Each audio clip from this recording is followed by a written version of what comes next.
going back a little bit about because when you've just spoken about being 13, 14 and singing and the industry, and I'm like, wow, at that age, I just wanted to. I mean, I would have loved to be on TV, but I would love to have just been playing and being able to do my thing. How much of a difference did it make having older sisters? Oh, within the group, did it take away pressure from you, or did it make it easier? Or Well, in the early days, it was always fun. I mean, well, it's always work. We know that, but yeah, we had fun working. We were sisters. And in fact, the song We Are Family really was written about us. I mean, Nile Rodgers, the late Bernard Edwards, the then record company president, Jerry Greenberg, was describing us to them. You got to meet these girls, their family. They flock together like birds of a feather wow, whenever they come up to the label, blah, blah, blah, blah, blah. So Niall and Bernard started writing these notes, and those notes really are a portrait of the lyrics of Weird Family. So mm, very, very special to me because it really was written about a description of who we were. yeah, So we were always that close knit, and we were sisters, we and still are, but we at that age we had gone through so much, and not just in the music part of it, but through life at that young age. mm, I'm actually working on the memoirs now, talking to ah, them to tell the story behind We Are Family. And of course, we had our we and to this day, there's still some situations that we're sorting, but we've had our challenges. It's extremely challenging being this family under a magnifying glass. Everyone expects you to be like the Waltons, not the Waltons. But and I've had my own challenges. I'm sure, like a lot of people know now, surfacing. I was in the later years sued by my sisters for 20 years. And they said I couldn't say I was of Sister Sledge from. And that all derived from a solo project that I did. And I do like to make it clear I'm actually surfacing with this more and more, and it's cathartic because I guess if you Google Sister Sledge, you'll see faces that you don't know, and yeah. I'm The two boys, two guys. those are my sister's sons, and Okay. they are not Sister Sledge. My sister Debbie and her children, her family, um, actually Debbie actually is sitting on all the algorithms of what the band put together for years. And Kim and I, we lost Joan. Mm, And, I don't, the story is cathartic to tell because I don't like people walking away saying, oh, that's ridiculous. They need to get along. It's not that as much as I think it is a huge challenge being under the public, in the public, and under this magnifying glass. I find myself gravitating more and more to Harry's book Spare. I mean, I should say, I'm sorry, I should say, uh, sorry, it's fine, Prince Harry. Yeah, yeah. Prince Harry, but no, Sussex.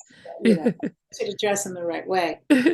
I gravitated towards him telling his story because when you are, and it really helped me in this catharsis of telling mine, when you are in the public eye, and Mm, everyone expects you to be this role model kind of thing.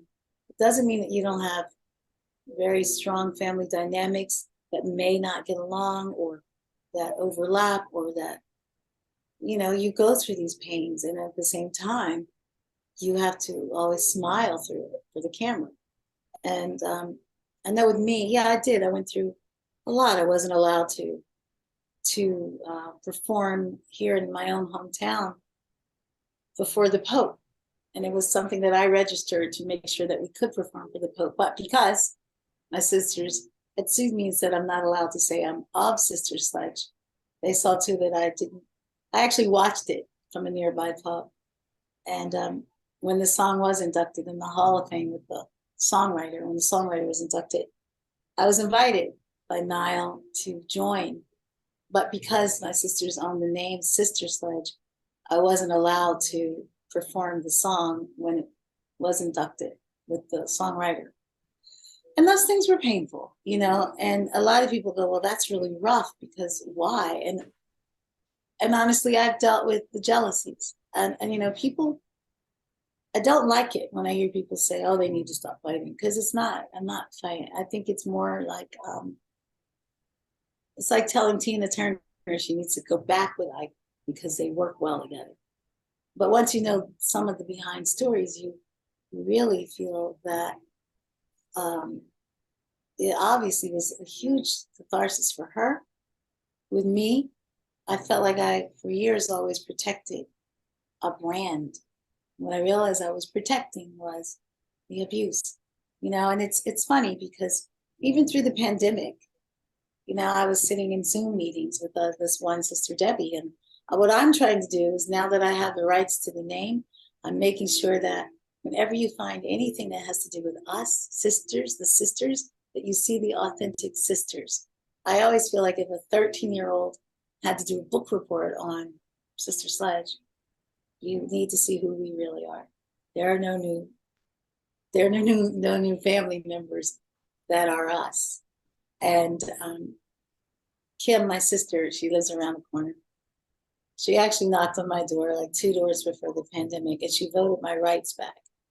And she said, I think it's terrible, terribly evil what the sisters have done. So I really said, you know what, Kimmy, let's just get our power back and make sure that we are always to go down in history as who we are. And so that is where I am now, to bring you up to date. No, I'm not fighting. I think more importantly, I want to make sure that our legacy is really who the real faces are. We had not had access. We were asking Debbie to share the control of all of our social media outlets, Facebook, Instagram, our website.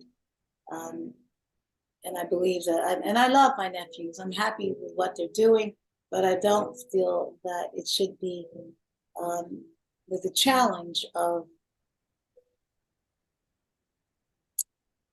what's that saying? Taking shade under trees that we planted. It's one thing to share it, but it's another thing to have the real artist be frustrated that we're not being portrayed as who we are. And you can't change history. You know, Wikipedia, like all of the social media outlets, every time I have people change it to, I think if you go there, it looks as if Debbie is listed as if I died. And, you know, it talks about how I left. And here's another thing. I never left the group. I did do a solo project, but I was asked to leave. I was given an ultimatum. But I did what I would always come back. We would always have different configurations. And I just like the clarity. I think, funny thing, there's a saying, an honest man does not have to have a good memory. And these are the things, these are the challenges that we have been going through, and who we are. Doesn't mean that we don't love each other. No, of course we love each other. Doesn't mean that we have madness. Yeah, we have madness. And in the end, doesn't mean that we're family. Yes, we're family in every way. The real blessing with me is throughout this pandemic, my daughter and I had been pitching a show called Family Room. Mm-hmm. Right before it started, we were actually pitching a show, mother-daughter talk variety show. And now we've got some really great music. We've got some very strong interest with bigger platforms. Mm-hmm. But what I loved is throughout this whole pandemic, instead of, here I was being sued because I sang the song, but then the world started coming into this little room, our family room, and we brought the whole world together, from Dubai to London to LA to New York. We'd all meet up in this room, and we'd love on each other, and we'd laugh together, and we'd sing songs, and we'd share recipes. And it really was what I believe globally, what that song is always supposed to be about.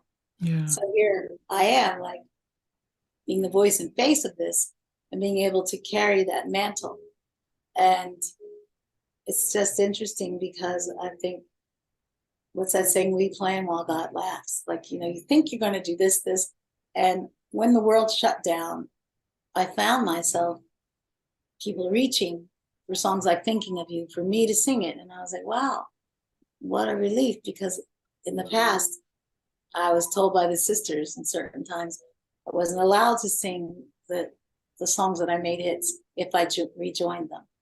And that was very frustrating. Then you get to a certain place in your life and you go, wait, no one has a ball and chain on your foot. And you have to, I believe, stand firm in who you are and stand firm in the gift that God gives you. And that's where I am. And now I can take a breath.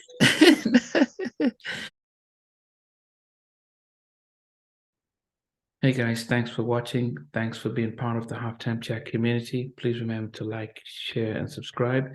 But most importantly, why don't you consider being a member?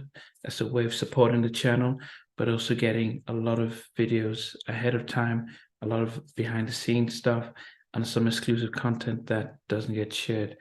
But anyway, thanks for watching, and thanks for being part of Halftime Chat. Sweet.